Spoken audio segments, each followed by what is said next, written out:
Ritmo de la noche. All right, let's do this. It's morning. It's not noche, but it could very well be noche. Man, I miss going out.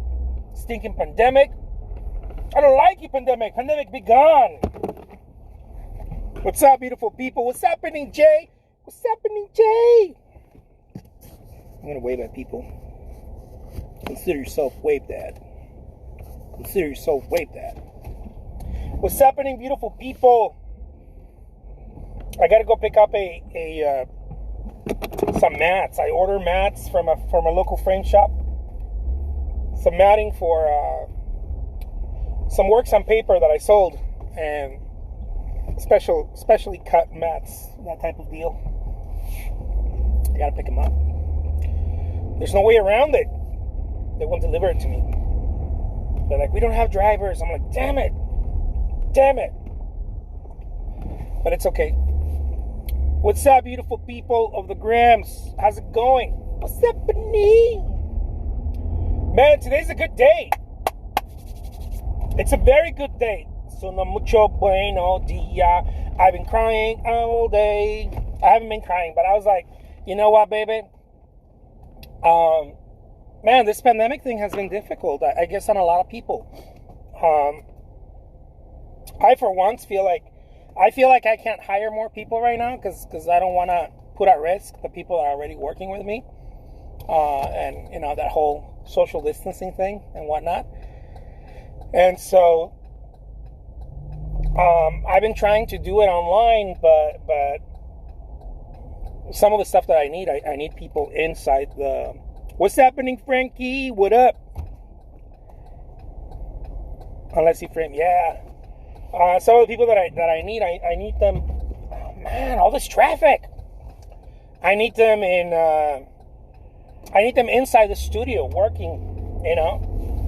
Some of the people I need them inside the studio working, and so that makes it a little difficult to be hiring people right now. And so, anyways, I feel like I had to come into some sort of peace with myself, you know, and be like, you know what? There's only so much you can do right now. Even if you want to do more, it's not even possible right now. It's not even the right thing to do. So just be grateful, you know. My son says hi. Awesome. How's it going, Frankie, son? What's up? And so I just got to do what I got to do, you know. I can't do more right now in certain areas. Some areas I can, and I'm just kind of splitting myself in half, you know. Just doing some marketing, moving aside, doing a little bit of marketing, doing a little bit of everything. A little bit of everything. My idea was to hire someone that, you know, you have plans, right? And then God starts laughing. It's just pretty much it's been the story of my life. I have plans, and then God's like, ha ha ha ha ha. Good one, Jose. Good one. Tell me another one. Tell me another one of your awesome plans. And I think it teaches you humility. You know, it teaches you humility when you plan this whole thing out. I've been planning 2021 for a while now. I planned 2020, and you know, I think anyone who planned 2020 was got at the very least a slap in the face. But I've been planning 2021 for a while, and most of it is not going accordingly. Hey, what's up, Vivek? Most of it is not going accordingly. I have this idea that I was gonna hire like 5 more people in my studio, and we were gonna do this thing, and you know, it's around marketing. We're gonna be doing this thing where we're gonna be helping me market, hands-on marketing. I believe more in hands-on marketing, okay, much more than paid advertisement. But I think they go together. I think they should go together. But I personally, because most of the things that I've done have been sweat equity. It's me pushing, me picking up the phone, calling people, sending out emails, personalizing emails, and that type of deal. And that has helped me tremendously. And so I put my faith on that over running an ad online. if I was going to do either one, I'd put my fate on that first. But ads are extremely powerful too, and so in combination. If anyone gets what I'm talking about here, an ad is a presentation. You know, you create a presentation, and then you have to do follow up. You have to go and reach back to people, and you know that you have to sell. It's a sales job. It's work. And so I had this whole plan. Man, I'm gonna have 5 new people in my studio. They're gonna be helping me. We're gonna be doing this, blah blah blah. I'm gonna have to buy another couple more phones. They're gonna be on the phone. It's gonna be amazing. It's gonna be awesome. And then 2021 was like, here, hold on, don't move. Pow! I got a slap right in the face. And so I'm starting to more and more. I'm starting to become a little bit more thankful, more grateful. Not because things don't go my way, but because they do. They just don't go the way that I, without crying, the way that I planned them. No, whether things go your way or not, they're going the way they're supposed to go. And I guess that's what I'm talking about. My daughter says, again, his boys at home. I love that. Hire me.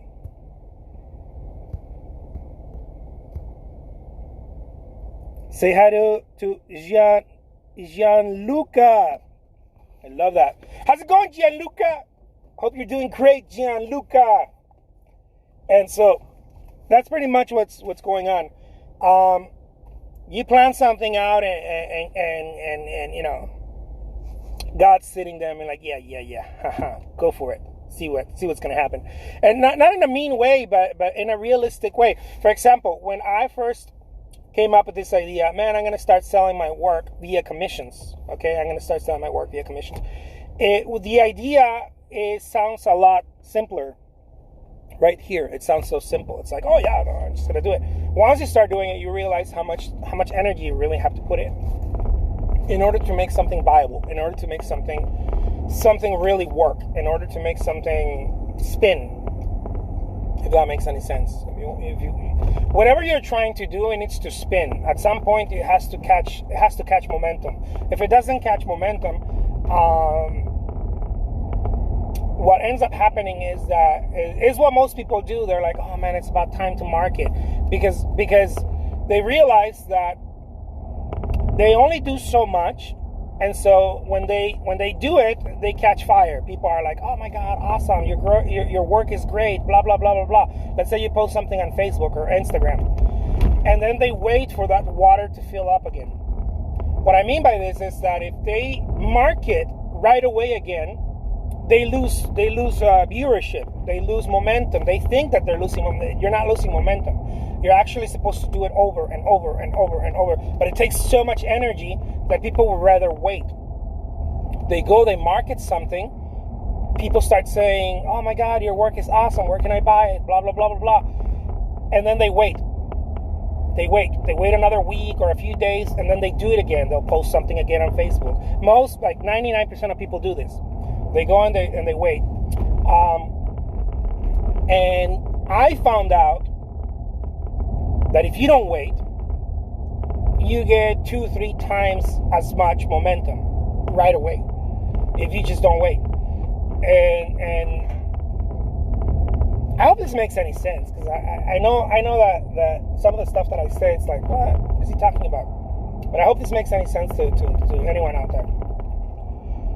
I recently released a little video on YouTube where I explain this, and one of the people in my subscription and my marketing and painting workshop subscription mentioned that it's kind of hard for them because they don't produce 10 paintings a day, right? 10 plus paintings a day. One of my suggestions was, look, if you put something on Instagram and you only get 100 views, well, why don't you do that 10 times?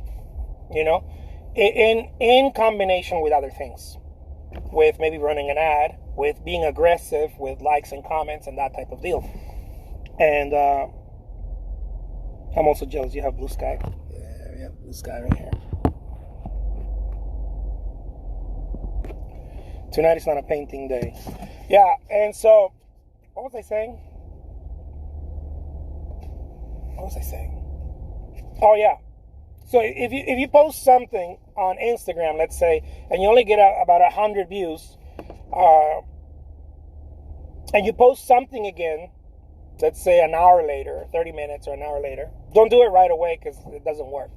An hour later or so, on your wall, on your Instagram wall, you're not going to get 100 views anymore. You might get like 50 views. You might get like 30 views, you know? And so people rather keep their 100 views. They're like, no, but I can, you know, because if I post again, I'm only getting 30 views or 50 views. I'm getting half of that. And some people think that they're supposed to be posting new paintings or new stuff. No, that's not how it works. I post paintings because I paint a lot. If I wasn't painting a lot, I wouldn't be posting paintings all day. I'd be posting a photo of me packaging a painting, a photo of the recent book I'm reading. You know, something that interests me. A painting of an artist that really inspired me. It doesn't have to be your competition. It could be a painting of a famous artist. You know, a painting of Van Gogh that you feel inspired by or whatever. Anything. But I would do it 10 times as opposed to just once a day. And so, and some things you can't do them 10 times. I completely understand. Some things you can only do 2-3 times. Like those Facebook groups, they don't allow you to post more than 3 times a day. Some things you can't do that. But it doesn't mean you can't go and find 10 new Facebook groups. Right? It doesn't mean that. It doesn't mean that you can't do that. And so everything that I've done in my career has been about push with energy. And some stuff is pull. Some of the things are pull, you know, get some attention to come your way. But most of my modus operandi is push. Is pick up the phone, call some people, do an Instagram live, send out some emails and that type of deal. And so again, to not make this super confusing, most people do any of the actions that I'm talking about. They do them once a day, if at all. Most artists are doing that, and they're trying to do them so well so that they can yield a lot of traffic or a lot of views or a lot of something. And I do it the stupid way. You know, I just post something and I see that, did it stick on the wall? Yeah, it's stuck on the wall. Awesome. Throw 10 more. See if it sticks on the wall. Whatever sticks on the wall, keep repeating that one. Multiply that one times 10.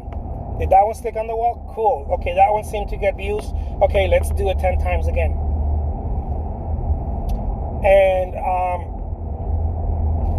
And so that's how I've been operating. And it's worked for me. And so this is one of the reasons I say you don't have to be great. You don't even have to be good. You just have to do your best. Whatever good means, you know. This is how I've been doing it on TikTok. I don't have any nearly nothing, no followers on TikTok or anything like that, but I already have messages from people saying, oh, I went on your eBay and I started bidding on your work. I love your work. And that is the result of machine gunning my way through it. You know, just shoot. I'm not a sniper. It's shoot. Just keep shooting. It doesn't matter whether you're aiming correctly or you're not. You're going to get the hang of it sooner or later. Man, those examples are super weird. I don't know why I came up with that example. Machine gunning my way to... maybe because I saw a Rambo movie somewhere along the way. Anyways, man, it's not even 2 p.m. and I'm already talking all kinds of nonsense. Gotta go for quality sometimes. I believe it. You know what? The thing that I've done in my career is that quantity breeds quality. It doesn't mean that it doesn't mean that I don't care about doing quality. The thing is that the problem with most people is that they're too focused on quality. This is just me. This is not me trying to, criticize anyone. No, this is me based on data. Okay, I coach artists, and I would say 99% of the people that I talk to that I coached, they go for quality first, and it's because it's ingrained in us. It's taught. They're like, I have to do something with so much quality, and then they get paralyzed in that they don't know how to do it again and again and again.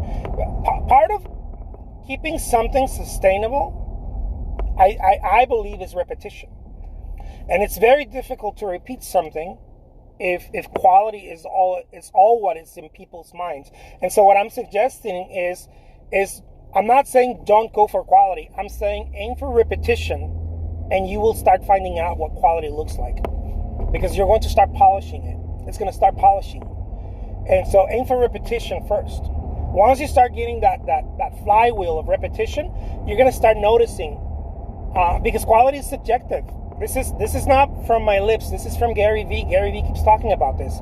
And when I heard him say it, I didn't believe it until I started doing it. I was like, oh, okay, because this is experiential. It's not theoretic. Okay, this is not some theory that I came up with or Gary Vee came up with. This is experiential. The more you start doing, the more you start batting, the more you realize, man, I have a chance to hit a home run. Why? Because I bat so damn much.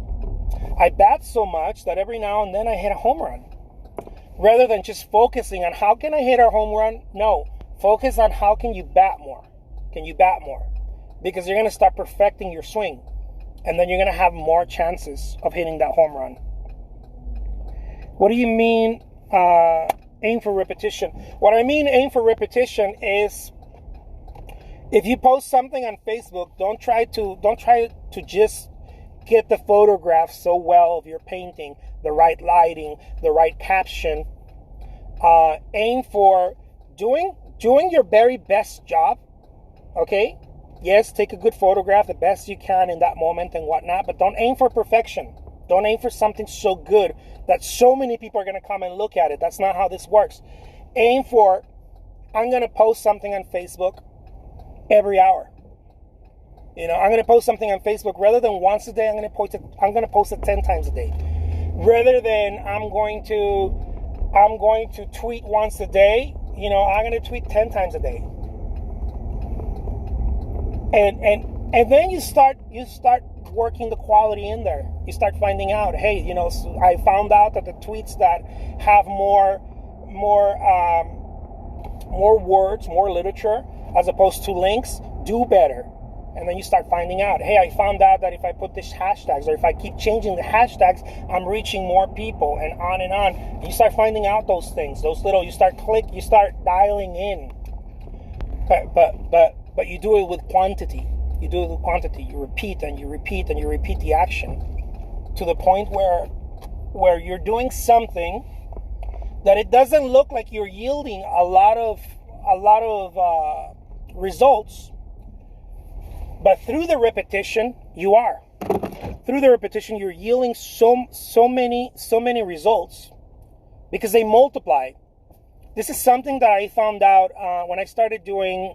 I'm going to share something with you guys right here, okay? Because you guys are cool. Something that I started finding out when I was selling stuff on